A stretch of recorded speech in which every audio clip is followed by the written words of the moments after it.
सभी मित्रों को, परिजनों को, श्रोताओं को आज 135वें भावगंगा के अंक में स्वागत है, अभिनंदन है। चीज़ें कैसे कैसे यात्रा करती हैं, विचार कैसे कैसे यात्रा करते हैं।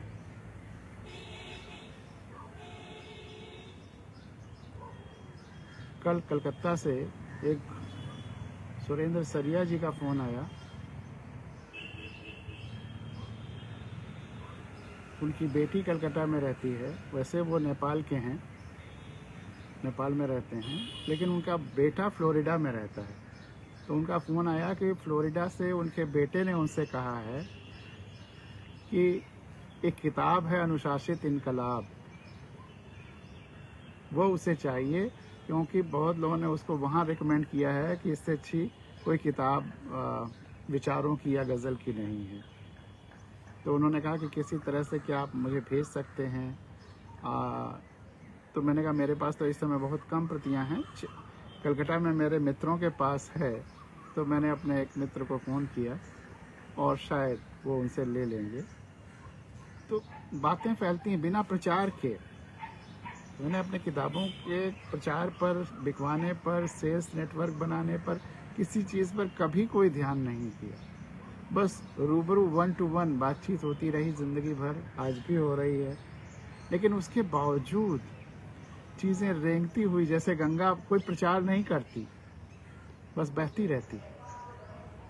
और लोग खुद ढूंढते हैं कि इसमें क्या क्या फ़ायदे हैं, और जब पाते हैं कि इसमें फ़ायदा है तो अपने आप उसका प्रचार करते हैं। गंगा ने कभी अपना प्रचार नहीं किया है। और गंगा के किनारे जितने तीर्थ लगते हैं, जितने स्नान पर्व होते हैं, जितने तपस्या के लिए लोग आते हैं महीने महीने भर, माघ में इलाहाबाद में, या सरजू के किनारे कार्तिक में अयोध्या में, ये चाहे सरजू हो चाहे गंगा हो, सब एक ही भाई बहन हैं। तो कभी कभी अपना प्रचार नहीं करते, कभी अपना प्रचार नहीं करते। लेकिन लोग, जैसे अगर गुड़ होता है तो मक्खियाँ अपने आप भिन भिन आती हैं, वही होता है। जहाँ प्रचार पर ज़्यादा ध्यान दिया जा रहा हो, मान लीजिए कि यहाँ व्यापार है या लूट है, एक सीधा सा फार्मूला है कि जहाँ भी व्यापार है, जहाँ भी प्रचार बहुत ज़्यादा है, वहाँ निश्चित निश्चित निश्चित या तो लूट है या बहुत ज़्यादा फायदे का व्यापार है। कोई हलवाई बढ़िया जलेबी बनाता है, उसे प्रचार करने की जरूरत नहीं है। शहर के लोग जबरदस्ती उसी के यहाँ जाकर के जलेबी लाएंगे। तो वही बात है कि वही मेरी जो एक बार मैं कहता हूँ कि उसका साहित्य सब लोग नहीं पढ़ते, क्योंकि उसके साहित्य में सब लोग नहीं होते। जिस साहित्य में सब लोग अपने को पाते हैं, अपनी बातें पाते हैं, तो अपने आप वो साहित्य पढ़ने लगते हैं। पढ़ने के उस सेल्फ प्रोपोगेशन ऑफ लिटरेचर होने लगता है, अपने आप उसका प्रचार प्रसार होने लगता है। प्रचार तो केवल छाया की तरह होना चाहिए। आप जा रहे हैं तो जो आपकी छाया पड़ रही है वही प्रचार है। उससे ज़्यादा अगर प्रचार हो रहा है, किया जा रहा है या कोशिश की जा रही है, तो वह समझ लीजिए कि बहुत वहाँ खतरे हैं, उलझाव हैं, फंस जाने के चक्कर हैं। तमाम बाबा लोगों का यही हो रहा है। देखिए, अरे हमारे भाई साहब, बड़े भाई साहब हैं, वह कोशिश करते हैं कि दिन भर राम कथा सुनते रहें या कृष्ण कथा सुनते रहें। तो धार्मिक जितने चैनल हैं वही सुनते रहें। परसों मैं उनके पास गया था, तो वो वही कथा सुन रहे थे किसी चैनल पे। मुझे आश्चर्य हुआ कि एक महिला राम कथा कह रही थी, और राम जन्म का बहुत तमाम हाव भाव के साथ नाचते गाते वो सब चल रहा था। और जितनी कथा चल रही थी उससे ज़्यादा नीचे वो जो स्लाइड कर वो चलता रहता है उस पर भी, और बाद में थोड़े थोड़े देर पर पूरे स्क्रीन पर ये आ रहा है कि आप दान देने के लिए इतना दान पे एक गज जमीन मिलेगी, भूमि दान कीजिए, इतना दीजिए, इतना दीजिए, इतना दीजिए, और बैंक अकाउंट नंबर ये है, IFSC कोड ये है, मतलब जितनी कथा नहीं, उससे ज्यादा दान के लिए उसमें निरंतर प्रचार किया जा रहा है कि दान दीजिए, दान दीजिए, दान दीजिए। इससे ज्यादा धर्म का विकृत रूप शायद ही कहीं मिले, लेकिन है। तो एक तो ये बहुत विचित्र बात है, लेकिन खुशी की बात है कि सुरेंद्र सरिया जी ने, उनके बेटे ने वहाँ से वो किताब अनुशासित इनकलाब, कहीं किसी ने उनको रेफरेंस दिया होगा, वो उन्होंने अपने पिताजी को कहा कि ढूंढ के किताब लाइए, तो उन्होंने ढूंढ ढांड करके पता नहीं कैसे मेरा नंबर पता किया, और नंबर तो खैर कई जगह देता ही रहता हूँ, तो मुझे फ़ोन किया। क्या आप वही गिरीश पांडे हैं जो अनुशासित इनकलाब जिनकी किताब है? तो चलिए, तो उस तरह से उनसे बात हुई कल काफ़ी। उसके बाद कुछ चीज़ें उन्होंने कहा कि आप उस पर भेज दीजिए, व्हाट्सएप पे कुछ PDF पे कुछ भेजा, उनको बहुत अच्छा लगा। कहा इसी को तो मैं काम कर रहा हूँ, यही तो मेरा भी मंत्र है, और हम लोग साथ साथ काम करेंगे। खैर, भविष्य में अच्छा होगा, जो कुछ होगा वो अच्छा होगा। अब एक गज़ल आपके सामने रखेंगे, और उसके बाद एक बहुत महत्वपूर्ण चर्चा की आज शुरुआत कर रहे हैं। इस पर आपके विचार भी चाहेंगे, खुल करके विचार चाहेंगे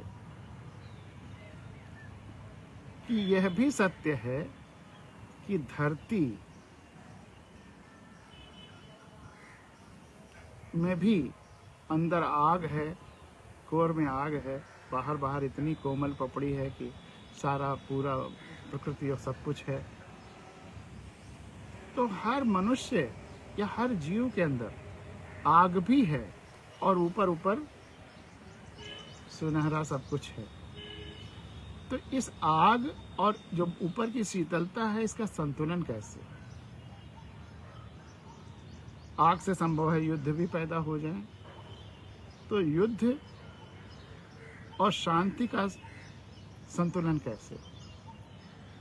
हिंसा और अहिंसा का संतुलन कैसे? ये बड़ा गंभीर मुद्दा है। इस पर अक्सर लोग कुछ प्रश्न भी पूछते हैं, तो इस पर हम लोग विस्तार से चर्चा करना चाहेंगे। थोड़ी चर्चा आज करेंगे, कुछ बिंदु आप भी बताइएगा, तो कल और विस्तार से इस चर्चा को करेंगे। हमारे जो अवतार रहे हैं, इनमें भी दोनों तरह के अवतार रहे हैं। बुद्ध, महावीर, क्राइस्ट, ये अहिंसा और शांति के अवतार रहे हैं। लेकिन कृष्ण, राम, परशुराम, राम तो शांति और हिंसा, क्योंकि धनुष बाण सभी लेकर के चलते और रावण का वध किया ही। कृष्ण ने तो महाभारत के युद्ध में ही गीता का संदेश दिया। परशुराम भी हमेशा धनुष बाण लेके चलते थे। कृष्ण सुदर्शन चक्र लेकर के चलते थे। तो ये लोग युद्ध और शांति के मिले जुले अवतार थे। परशुराम शायद युद्ध के ही दुष्टता के नाश करने के लिए ही अवतार थे। तो या ऐसे महापुरुष थे जिनके हमने उनके उन गुणों के अनुसार मान्यता दी, अवतार माना। यानी कि समाज ने शांति और युद्ध दोनों को ही अपना आदर्श अलग अलग समय में अलग अलग परिस्थितियों के लिए माना। तो इसलिए इस पर विस्तार से चर्चा होने की ज़रूरत है।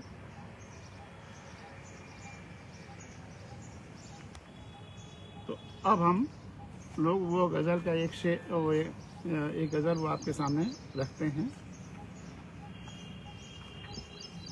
और उसके बाद फिर इसी बात को और आगे बढ़ाएंगे। आज की भावगंगा बहुत लंबी नहीं करेंगे, क्योंकि मैंने जैसा कि बताया, रात को बहुत देर से वो शादियां भी थी। बेटी अमेरिका से जो आई, उसकी फ़्लाइट डिले हो गई, 2 बजे रात में उतरी, और आज वो 1:30 बजे फिर यहाँ लखनऊ पहुँचेंगे। तो इस सब में काफ़ी सोने में भी कम ज़्यादा होता रहा। अव्यवस्थित टुकड़ा टुकड़ा होने लगा है, शायद अब वह बड़ा होने लगा है। अव्यवस्थित टुकड़ा टुकड़ा होने लगा है, शायद अब वह बड़ा होने लगा। ये नेचुरल प्रोसेस है। जब कोई चीज़ बहुत बड़ी होने लगती है तो उसमें डिसऑर्डर आने लगता है। वह खंड खंड में विभाजित भी हो सकता है, होने लगता है। जिसमें ज़बरदस्त और इनबॉर्न और ऑर्गेनिक यूनिटी नहीं है, फिर वो खंड खंड होने लगते। सेल्स भी डिवाइड होते हैं। जब सेल्स बड़े हो जाते हैं तो वो विभाजित होने लगते हैं। पूरा क्रिएशन की प्रोसेस ही इसी पे है कि थोड़ा बड़ा हो जाए और फिर डिवाइड हो जाए, और थोड़ा डिसऑर्डर होता है तभी डिवीजन भी हो पाता है, नहीं डिवीजन कैसे होगा। अव्यवस्थित टुकड़ा टुकड़ा होने लगा है, शायद अब वह बड़ा होने लगा है। या इसको यूं भी कह सकते हैं कि शायद अब वह बड़ा होने लगा है, क्योंकि अव्यवस्थित टुकड़ा टुकड़ा होने लगा है। परिवार बड़ा होता है, वहां भी विभाजन होता है। आप जहां देखिए, कोई कोमल घटना घटी है, फिर उसके सामने कोई कोमल घटना घटी है, उसके सामने उसका दिल फिर कड़ा होने लगा। कोई दुर्घटना आपके सामने हो जाए, एक्सीडेंट हो जाए, कुछ भी बुरा हो जाए, फिर आप अपने दिल को कड़ा करने लगते हैं उस चीज को बर्दाश्त करने के लिए। दिल को कड़ा करने की प्रवृत्ति आप में स्वतः आ जाती है। तो कोई कोमल घटना घटी है उसके सामने, उसका दिल फिर कड़ा होने लगा है।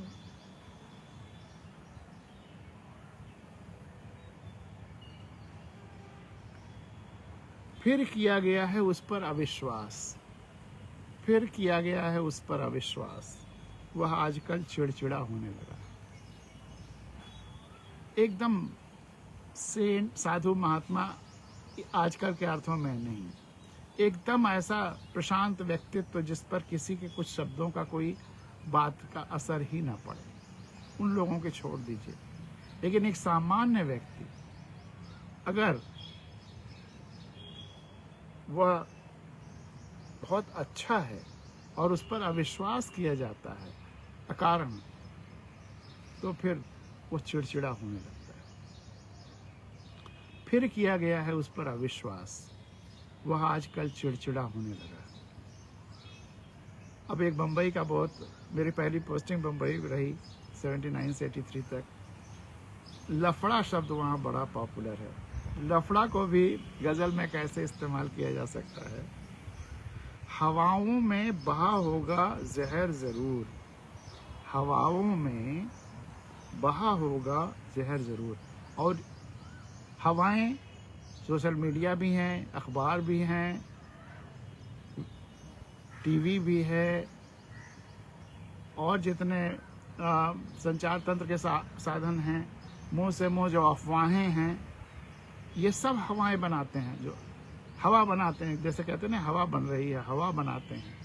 और जब विभाजन वाली हवाएं, घृणा वाली हवाएं ज़्यादा फैलाई जाती हैं तो लफड़ा होने लगता है। तो हवाओं में बहा होगा जहर ज़रूर, तभी तो हर कहीं लफड़ा होने लगा है। और ये शेर 90s में लिखा गया था।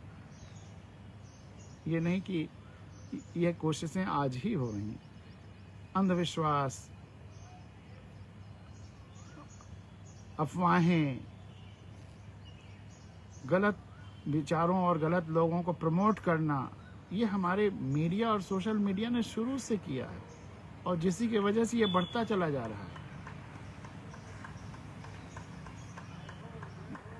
कृष्ण ने कहा कि आत्मा ऐसे शरीर बदलती है जैसे व्यक्ति कपड़ा बदलता है, लेकिन उस बदलने को, उस कपड़े को कैसे गजल में इस्तेमाल किया है उसका आनंद लीजिए। आदमी कैसे कैसे रंग बदलता है, आदमी कैसे कैसे रंग बदलता है, लगता है आदमी कपड़ा होने लगा है। आदमी कैसे कैसे रंग बदलता है, लगता है आदमी कपड़ा होने लगा है। लगता है उसकी सिधाई काम नहीं आई। बहुत इसीलिए शांति और कितना क्रोध, कितनी आग, कितनी शांति, कितना संतुलन चाहिए। इसी ये चर्चा अगली, इसीलिए मैंने कहा कि ये जीवन का बहुत ज्वलंत मुद्दा है, इस पर चर्चा होनी चाहिए अलग से, विस्तार से। क्योंकि आप बहुत सीधे रहिए तो हर आदमी आपका सब कुछ हड़पने की कोशिश करेगा। ये भी सही है। आपका सब कुछ ना हड़पा जाए, इसके लिए क्या होना चाहिए, आप क्या करते हैं, इस पर भी चर्चा होनी चाहिए। लगता है उसकी सिधाई काम नहीं आई, लगता है उसकी सिधाई काम नहीं आई, वह धीरे धीरे तुड़ा मुड़ा होने लगा है। बहुत सीधा अगर पेड़ का डंडा वो है या कोई चीज़ बहुत सीधी है तो उसका लोग खूब इस्तेमाल करते हैं, ज़्यादा तुड़ा मुड़ा हो तो अवॉइड करते हैं। तो लगता है उसकी सिधाई काम नहीं आई, वह धीरे धीरे तुड़ा मुड़ा होने लगा है। और व्यवस्थाओं में, और ख़ास करके हमारे भारत की न्याय व्यवस्था में, जहाँ पीढ़ियों लग जा रही हैं न्याय पाने में, या मुकदमा फैसला होने में, पता नहीं वो फैसले में भी न्याय होता है कि नहीं। यह एक अलग विषय है कि भारत की न्याय व्यवस्था कैसे सुधारी जाए, कैसे जल्दी न्याय मिले। ये सब मुद्दे हैं जिस पर धीरे धीरे हम लोग चर्चा करेंगे।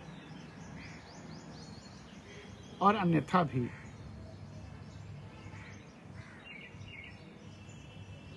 तो इस पर ये शेर देखिए, किस दरवाजे से जाए समझ नहीं पाता, किस दरवाजे से जाए समझ नहीं पाता। दरवाजा अब जबड़ा होने लगा है, दरवाजा अब जबड़ा होने लगा। व्यवस्थाओं में, तमाम ऑफिसेज में आप जाइए तो वे जबड़े नुमा मिलेंगे आपको, दरवाजे नुमा नहीं मिलेंगे। किस दरवाजे से जाए समझ नहीं पाता। तमाम सब इन जबड़े नुमा व्यक्तित्वों को हम वोट देकर के अपना प्रतिनिधि बना रहे हैं। दुर्भाग्य ये है। किस दरवाजे से जाए समझ नहीं पाता। दरवाजा अब जबड़ा होने लगा है, लेकिन वो प्रचार तंत्र और वो सब उस जबड़े को इतना बढ़िया पेश करते हैं कि लगते हैं कि बस यही सबसे हमारा उचित प्रतिनिधि और घर है। और आप सही सीख लोगों को दीजिए तो लोग आपसे गुस्सा करते हैं। गलत चीज़ सिखाइए तो बहुत आपको पूछते हैं। ये भी एक बड़ी अजीब विडंबना है। सही चीज़ बताइए तो लोग समझने में बहुत समय लगता है। आप लोगों का मैं शुक्रगुजार हूँ कि आप लोग भावगंगा इतने चाव से, प्यार से सुनते हैं। नहीं, सही बातें अब तुरंत लोग नहीं अच्छा लगता है। कई बार तो तुरंत रिएक्ट करते हैं, झगड़ा करने लगते हैं। फिर शुरू कर दिया उसने सीख देना, फिर शुरू कर दिया उसने सीख देना, हर किसी से झगड़ा होने लगा है। फिर शुरू कर दिया उसने सीख देना, हर किसी से झगड़ा होने लगा है। और बहुत सारे लोग कहते हैं कि अपना दिमाग कम इस्तेमाल करो, जो हो रहा है होने दो, और इसी में शांति है, इसी में सुख है। और या जो जैसे सब बह रहे हैं वैसे तुम भी बहते जाओ तो बड़ा आनंद से रहोगे। उस भाव को प्रकट करता हुआ सोचना समझना बंद कर दिया उसने, सोचना समझना बंद कर दिया उसने। आजकल वह तगड़ा होने लगा है। सोचना समझना बंद कर दिया उसने, आजकल वह तगड़ा होने लगा है। और नकल, अंधभक्ति, अगर जो रोल मॉडल हमारा जैसा करता है हम वैसा करने लगते हैं, वो गलत करता है तो हम गलत करते रहते हैं, और गलत ही हमारे समाज में रोल मॉडल बन जाता है। तो जब से राजा लंगड़ा हो गया है, जब से राजा लंगड़ा हो गया है, हर कोई बैसाखी पर खड़ा होने लगा है। जब से राजा लंगड़ा हो गया है, हर कोई बैसाखी पर खड़ा होने लगा है। लेकिन अगर कोई सही व्यक्ति है और हमेशा सबके कल्याण के लिए ही कार्य करता है, तो धीरे धीरे वह उसके विचार और उसके विचार ही उसके अंग बनते हैं। एक तरह से उसके विचार बड़े होने लगते हैं, फैलने लगते हैं, लोगों को अच्छे लगने लगते हैं, क्योंकि लोग जब अपनी नज़रों से देख करके उसको सही पाते हैं। तो जब सारे एंगल से वो सोच के काम करता है और लोग भी उन एंगल्स को समझना शुरू करते हैं, उन आयामों को समझना शुरू करते हैं, तो फिर वो उसके विचार और उसके व्यक्तित्व बड़ा होने लगता है। बहुत सारे आयामों से समझिए उसको, बहुत सारे आयामों से समझिए उसको। उसका हाथ अब बड़ा होने लगा है, व्यक्तित्व भी कहा जा सकता है, उसका व्यक्तित्व अब बड़ा होने लगा है। बहुत सारे आयामों से, डायमेंशन से समझिए उसको, उसका व्यक्तित्व अब बड़ा होने लगा। और जब कोई भर जाता है, जैसे अधजल गगरी छलकत जाए, जब गगरी भर जाती है तो छलकती नहीं है, शांत हो जाती है, शीतल हो जाती है। धरती भी एक ऐसी गगरी है, समझ लीजिए, कि जो पूरी भरी हुई है, इसलिए अंदर चाहे जितना वो गर्म हो, लावा हो, ऊपर ऊपर कितनी शीतल है। तो भर रहा है और शीतल हो रहा, चाहे धरती हो, चाहे कोई व्यक्ति हो, चाहे कोई भी यूनिट हो, भर रहा है और शीतल हो रहा। शायद अब वह घड़ा होने लगा है। भर रहा है और शीतल हो रहा, शायद क्या अब वह घड़ा होने लगा है।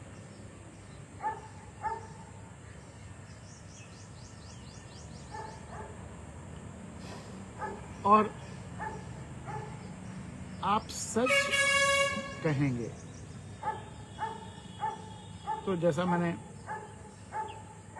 कल इस पर थोड़ी चर्चा की थी, परवीन शाकिर का वो शेर कि मैं सच कहूँगी फिर भी मैं हार जाऊँगी, और वह झूठ बोलेगा, बेनकाब कर देगा। और एक तरफ सत्यमेव जयते, सत्यमेव जयते होने में समय लगता है, अंतिम विजय सत्य की ही होती है, निश्चित है। लेकिन बीच के दरमियान सच का लोग विरोध करते हैं, असत्य पर आधारित व्यवस्थाएं भी पनपती हैं। तो इन सारी स्थितियों का एक संतुलित स्वरूप इस शेर में लिखा गया है कि वह आज सरेआम सच बोला है, वह आज सरेआम सच बोला है, आधा शहर विरोध में खड़ा होने लगा है। आधा शहर साथ भी हो सकता है। वह आज सरेआम सच बोला है, आधा शहर विरोध में खड़ा होने लगा है। ऐसा नहीं हो सकता कि 100% लोग सच का विरोध तुरंत कर दें। धीरे धीरे सब सच की तरफ आएंगे, लेकिन तुरंत अगर विरोध भी होना है तो कुछ लोग ही विरोध करेंगे। दिन भर तलाशता है जालों के लिए शहतीरें, दिन भर तलाशता है जालों के लिए शहतीरें। तमाम सारे लोग तमाम सारा मकड़ जाल दिन भर बुनते रहते हैं, और फिर कुछ पर्सनालिटीज, कुछ विचार, कुछ ऐसी शहतीरें तलाशते हैं जिन पर अपने उन जालों को, मकड़ी भी अगर जाला बनाती तो कहीं पर उसको तो चिपकाती है, टांगती है, कि जहाँ से फिर वो दूसरे किसी सॉलिड पॉइंट पे अपने जालों के एंड पॉइंट्स को तो रखती है, जोड़ती है। तो ऐसे ही दिन भर हम सब लोग तमाम तरह तरह के जाले बुनते रहते हैं और उनके शहतीरें तलाशते रहते हैं जिस पर उसको टांग दें। तो दिन भर तलाशता है जालों के लिए शहतीरें, इस शहर का आदमी मकड़ा होने लगा है। दिन भर तलाशता है जालों के लिए शहतीरें, इस शहर का आदमी मकड़ा होने लगा है। और बैठकर कई कई गाड़ियों में, जहाज़ों में, बैठकर कई कई गाड़ियों में, जहाज़ों में, और गाड़ियों और जहाज़ों में बैठ करके हम समझते हैं कि हमारा कद बड़ा होता जा रहा है, जो इन पर नहीं चल रहे हैं उनका कद छोटा है। हम इन पर बैठ करके अपने कद को बड़ा मानने लगते हैं, यही भूल अक्सर करते हैं। तो बैठकर कई कई गाड़ियों में, जहाज़ों में अब कछुआ भी घोड़ा होने लगा है। बैठकर कई कई गाड़ियों में, जहाज़ों में अब कछुआ भी अपने को घोड़ा समझने लगा है। अब कछुआ भी घोड़ा होने लगा है। और आखिरी शेर,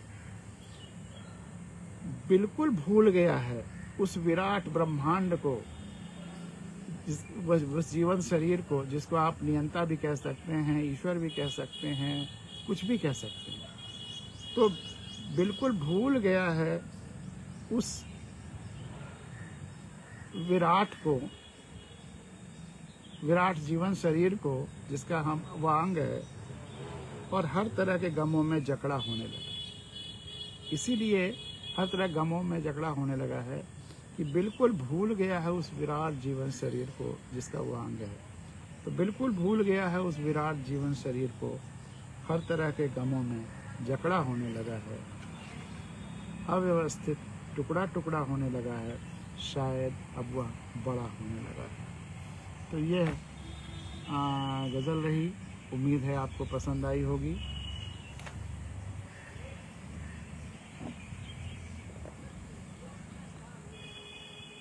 एक और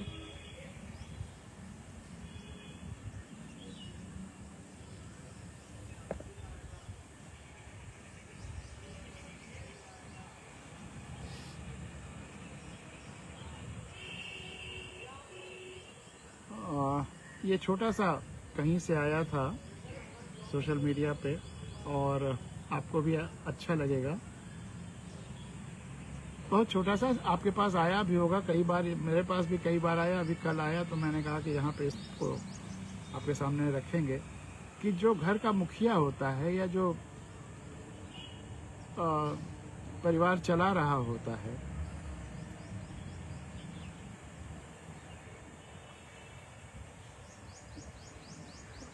तो घर का मुखिया बनना, चाहे वो सबसे बड़ा व्यक्ति हो या जो भी, अगर बड़ा बूढ़ा हो जाता है तो यंग जनरेशन में से कोई मुखिया हो जाता है, तो जो भी मुखिया होता है, घर का मुखिया बनना आसान नहीं है।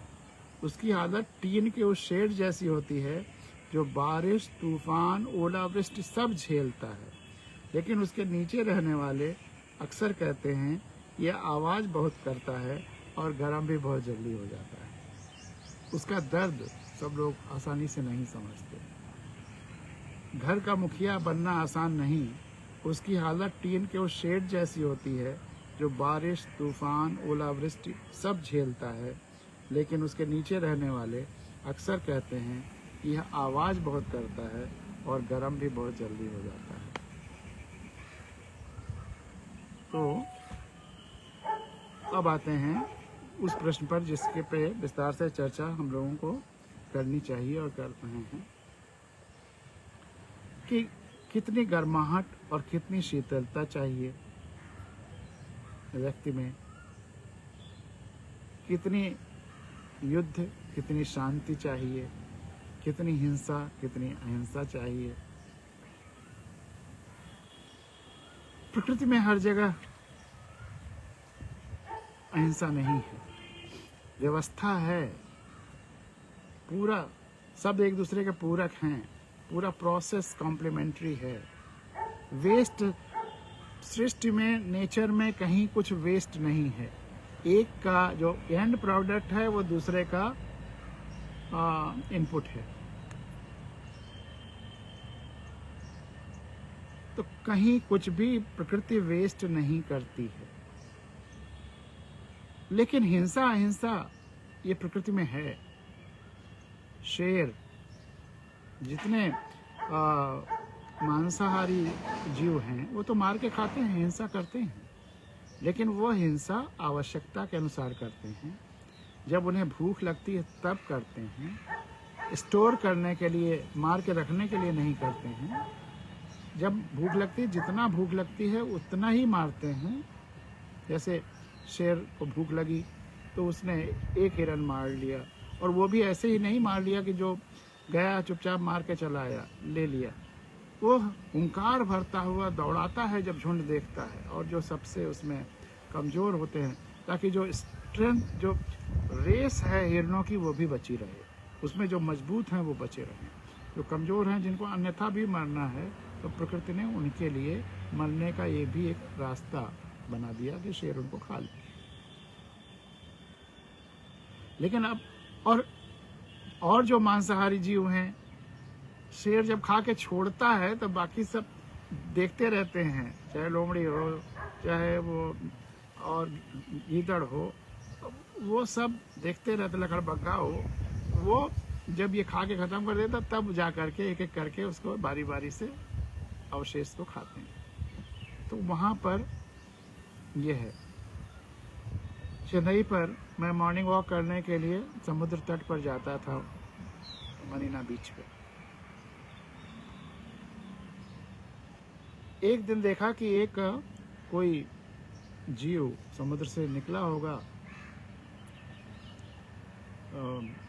जो भी मतलब जिसको कौवे खाना चाहते हैं, तो एक कौवे ने बहुत मेहनत कर, वो जीव भी अपने को बचाता रहा, छोटा सा जीव था, और कौवा उसको झपटता रहा, मारता रहा। अंत में वो सफल हो गया, उसको मार के अपनी चोंच में लेकर के ले जा रहा था कहीं और दूर, बालू से दूर ले जाकर बैठ के खाए।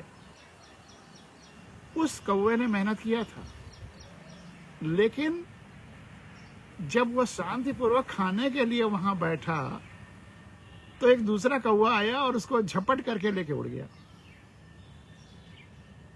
अब ये कौवा उससे अब छीनने के लिए गया, दोनों में भयंकर युद्ध हुआ। मैं अद्भुत सीन देख रहा था, दोनों कौवों में भयंकर युद्ध हुआ, और जो दूसरा वाला कौवा था, जिसने मेहनत नहीं की थी, जो मनुष्य जाति में हो रहा वही वहां हुआ, वो ज्यादा बलशाली निकला और उसने इस कौवे को भी घायल कर दिया, और वो खा लिया जो इसने अपने भोजन के लिए मारा था, शिकार किया था। यह प्रकृति में है।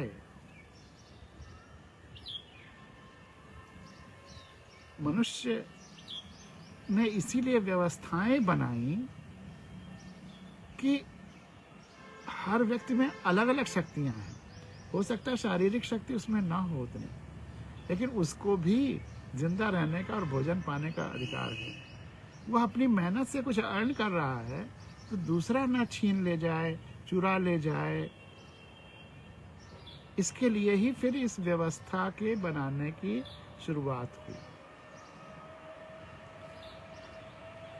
राज्य बने, और जो राजा हुआ वो अपने लोगों, नीचे के लोगों को कहा कि हम तुमको सुरक्षा देंगे, भोजन की व्यवस्था करेंगे, तुम्हारा कोई छीन नहीं पाएगा, न्याय की व्यवस्था देंगे, और एक व्यवस्था तंत्र पनपा। लेकिन राजा में फिर वही हुआ कि अपने बच्चों को ही राजा बनाने लगा, और जिससे तमाम सारे गलत सलत एक लोग भी राजा बन गए जो प्रजा को व्यवस्था देने की जगह पे कुव्यवस्था देखने लगे, और वही उस दूसरे वाले तो कौवे की तरह वही लूटने लगा। तो फिर प्रजातंत्र लोगों ने कहना शुरू कर दिया, लेकिन वो फिर डेमोक्रेसी आई, लोकतंत्र आया। लोकतंत्र में अच्छा हाँ, राजशाही में वो भी था, राजा लोगों में, कि राजा हो गए, अपने क्षेत्र की व्यवस्था तो यथा कोशिश करते थे सब लोग ठीक ठाक रहें, हमारी प्रजा स्वस्थ रहे और भूखी ना रहे, लेकिन राजा आपस में लड़ने लगे।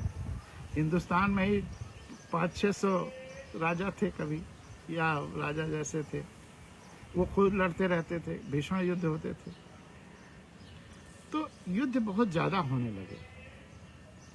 लेकिन जब लोकतंत्र आया तो प्रवृत्ति आई कि छोटे छोटे राज्य मिलकर के एक हो जाएं, जैसे उतने छोटे राज्य मिलकर के भारत एक हो गया। ऐसे तमाम और जहाँ जहाँ पर लोकतंत्र हुआ तो छोटे छोटे राज्य मिले, और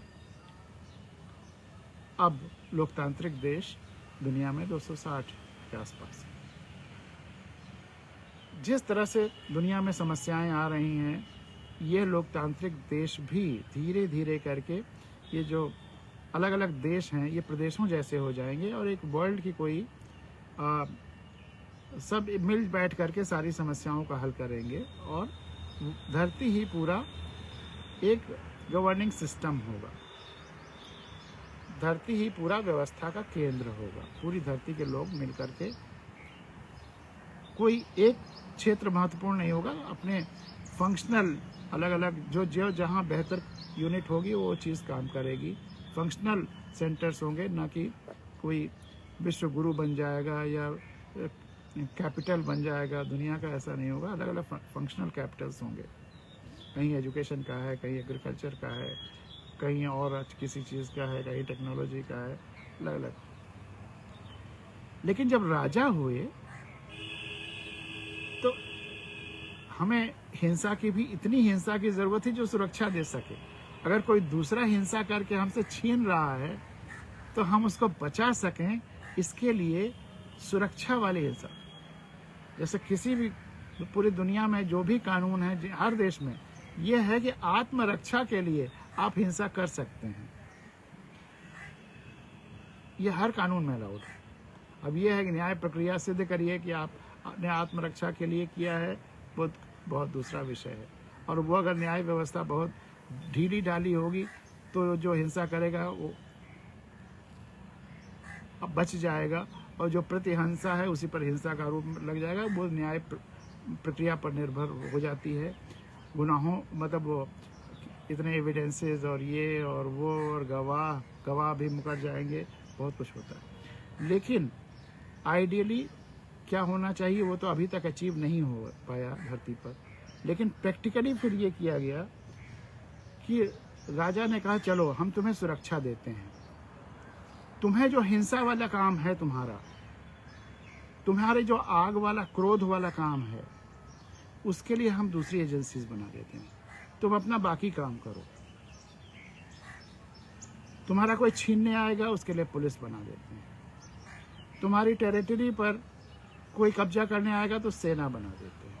तो पुलिस और सेना, यह हमारे ही, जो चीज़ हमें अपने क्रोध द्वारा हिंसा द्वारा करना चाहिए उसको हमने डेलीगेट कर दिया, और ये लोग हमारे लिए इसका काम करें, इसके लिए फिर हमने टैक्सेस देने शुरू किए।